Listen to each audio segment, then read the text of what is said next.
Hi guys and girls, how are you today? Hope everybody's doing well. I am going to be talking this week about respecting authority. And this is part of the Kids of Integrity material that I've gotten from James Dobson, and I have actually done this a few times in the past. But we're going to talk about respecting authority. Can you or anyone at home tell me the definition of authority? Think about it for a minute. By definition, it is the power or right to enforce obedience over someone.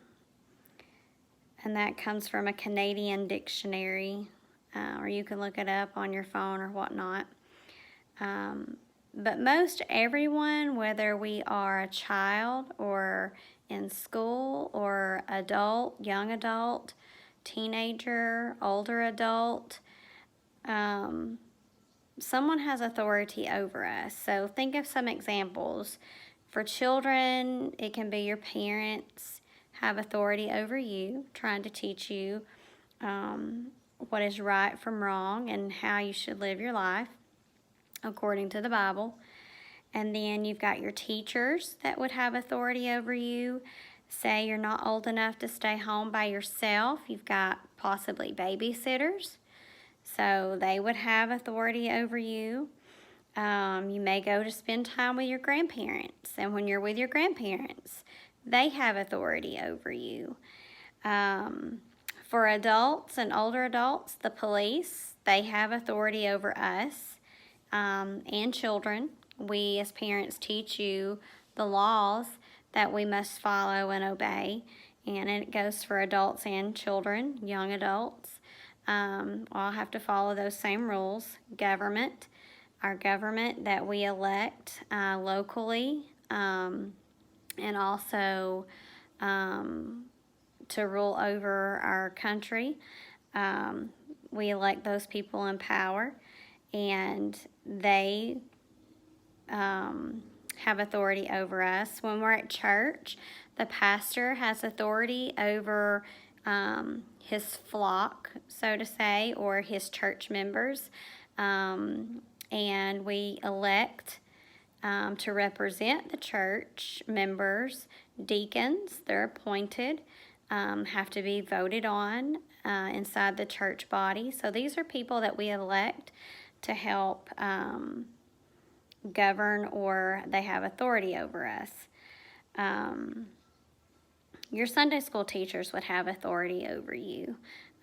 Be like a teacher if you were at school.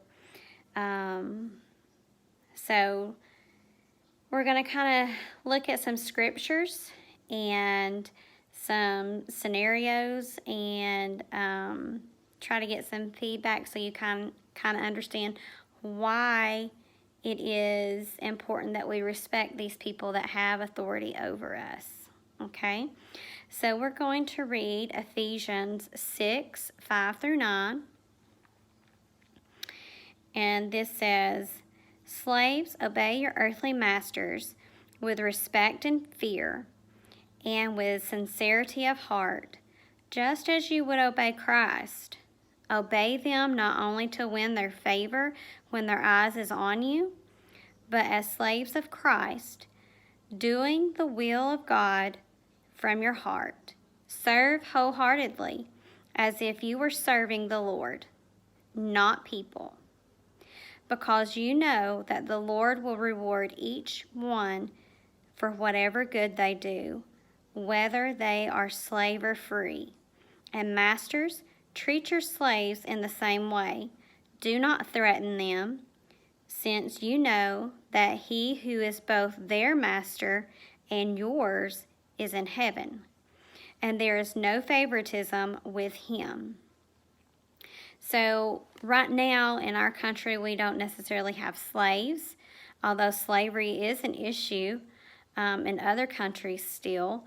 There's things that go on that's kind of hidden, that some may not know about, where there is in instances a type of slavery still happening in our country, not lawfully, but it is a kind of under the rug or hidden but still present. So we can actually kind of substitute slaves, and really, you know, again, because it is against the law, it's been outlawed, it's not something that should go on in our country, but we could substitute that, you know, as children obeying their parents, or being in a position either with you, if your parents are at work, with our boss over them, and change the roles out. So, like, say you're at school and your authority at school would be your teacher or your principal. Say your teacher steps out of the room. You should do good, whether she's present in the room or whether she's absent. Your actions should be the same, whether her eyes on you or his eyes on you, or if they're out of the room for a moment. Okay? And same thing as a teacher, they shouldn't threaten you to behave a certain way or make you fear them, but use that authority or discipline in a positive and constructive way. Same way for parents. To not just be afraid that you're going to be beaten. Some people are abused. There's difference between discipline and being beaten. So there's a line, and God reminds us that regardless, he's saying for those people that are in authority to remember that God is also over the person that's in authority and the one the person is governing over. So God is over the children, over the parents, and over the teachers. Everybody ultimately is answering to God. So we have to keep that in mind.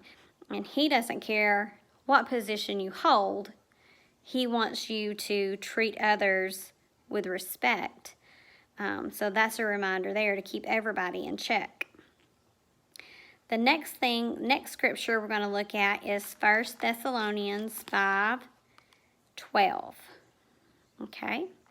It says, "Now we ask you, brothers and sisters, to acknowledge those who work hard among you, who care for you in the Lord, and who are admonished by you." Okay? Our next verse that we're going to talk about is Romans 13:1. 13:1. It says, "Let everyone be subject to the governing authorities, for there is no authority except that which God has established. The authorities that exist have been established by God." Okay? So we must be respectful, and we must be subject to whoever is over us. And later on in that chapter, it goes into more details about honoring the government that is over you, paying taxes, and he says, you know, if you owe them, pay them. Give everyone to them what you owe them. If you owe taxes, pay taxes. If revenue, then revenue. If respect, then respect. If honor, then honor. And that is in Romans 13:7.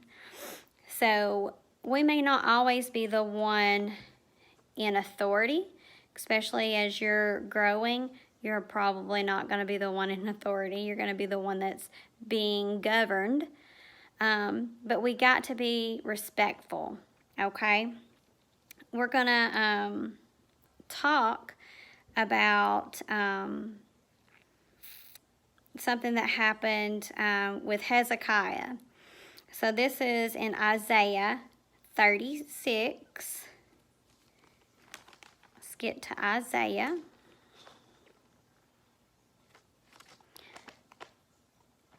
Isaiah, Jeremiah, if you remember kind of the books of the Bible, kind of keep you to be able to find it. It's in the Old Testament. All right, so in 36, this story is in chapter 36 and 37. It's kind of long, so we'll just kind of maybe paraphrase or sum it up a little bit. The king of Assyria, and the name of that king was Sennacherib. I hope I pronounced that right. I think I did. He was a very powerful king, and he had defeated many of the nations surrounding Jerusalem, where Hezekiah, king of the Israelites, were. So Sennacherib sent his men to mock Hezekiah and God, okay, intending to turn the Israelite people against Hezekiah and God. I don't know if that'd be a good idea to do, would you? I don't think so. Hezekiah could have gotten angry and yelled disrespectful things back to Sennacherib's men, but instead, he asked his people to remain silent. That's hard to do. If anybody's ever talked bad about your friend or called you names or just said hurtful things, maybe trying to get to you, might even say hurtful things about your parents, calling them names. That's definitely not something you want to do, but it's something to try to make you mad, try to make you get angry and lose your temper, and kind of just challenging how you're going to react, okay? So Hezekiah, instead of reacting, he said, instead of you yelling disrespectful things back, he asked his people to remain silent. So Hezekiah went to God and prayed. That's the first thing that we should do. Hold our tongue and pray about it, so that we don't say, like we had talked about earlier, once those words come out, you can't get them back, right? So we need to stop, pray about it. God chose to deliver the Israelites by sending an angel to fight for them, killing 185,000 of Sennacherib's men during the night. So it does not pay to mock God. Okay? So one lesson to kind of learn from that is when others treat us with disrespect, we should remain silent and ask God, what should we do in return, instead of arguing and taunting back, because that just kind of escalates the situation, making it worse, because then both people are getting angry. This one's fighting this one, and it just keeps going up and up and up and up and up, and there's no resolve. You can't work that way. You can't work things out. The other lesson is that God is worthy of our respect, and there are severe consequences for disrespecting God. So Sennacherib's men were mocking God, trying to get a rise out of the people, trying to turn them against Hezekiah, but it backfired on them because Hezekiah said, no, we're not going to do that. We're going to seek God's will. And when he did that, he stopped and he asked God, what should I do? What needs to be done? Or praying, God, show us the way. God stepped in and fought for them instead. So God will fight our battles. And, there's things that, will arise we may not agree with. And we need to pray about it. We need to ask God to show us wisdom And if it's something that we feel like we can't do, God will step in and take over and take control and handle it for us. So we have to put our faith and trust that He will do that. And it all comes down to respecting authority. Okay? We still are respectful. We're not shouting ugly, hateful things at other people or trying to mar them or make them look bad in front of other people or knocking them down. We are still respecting them, but God can step in to defeat them. Okay? Talk to your parents and kind of discuss with them, maybe in your situation, who has authority over you. Obviously they have authority over you, but talk to them about other situations that you deal with day to day, and when you perhaps disagree with something, about ways that you can go about expressing how you feel, but without being disrespectful, hateful, and angry about it. So how we serve is we're going to serve as if we are working for God, not just because the eyes are on us at that time. Just the example that I gave, maybe your teacher steps out of the room. We're going to behave the same and treat others the same, whether the teacher or your parent is present or not, because that's how we are going to serve God. Is we're to help or do work for others as if we are working for God. And I promise you, if you're working for God, you're going to make sure you're doing the best, tip-top, going the extra effort, putting in that extra mile, because you want to impress God. You want to be submissive to God. You want to do God's will, to make Him proud of you, just like how you would want your parents to be proud of you. You want God to be proud of you. So you want to work hard no matter what you're doing, as if you are doing those things for Christ. And, and your attitude, the way you look at things will change if you implement these things in your life. Speaking to your parents as if you were speaking, to God, if He was over you. If He is our Heavenly Father. And when He gets on to us, you better believe we're going to listen. And we're not going to back talk or be disrespectful to Him. Because if we are, we're going to be, we will definitely be reprimanded, because we are His children. We have to be disciplined. All right. I pray that each one of you, again, take this and apply it to your life, in your situations, wherever you're at, whether you're home or school. And know it is so important to respect authority and those that are over us. Okay? I hope y'all have a great week, and I will see you guys next weekend or next week. Bye.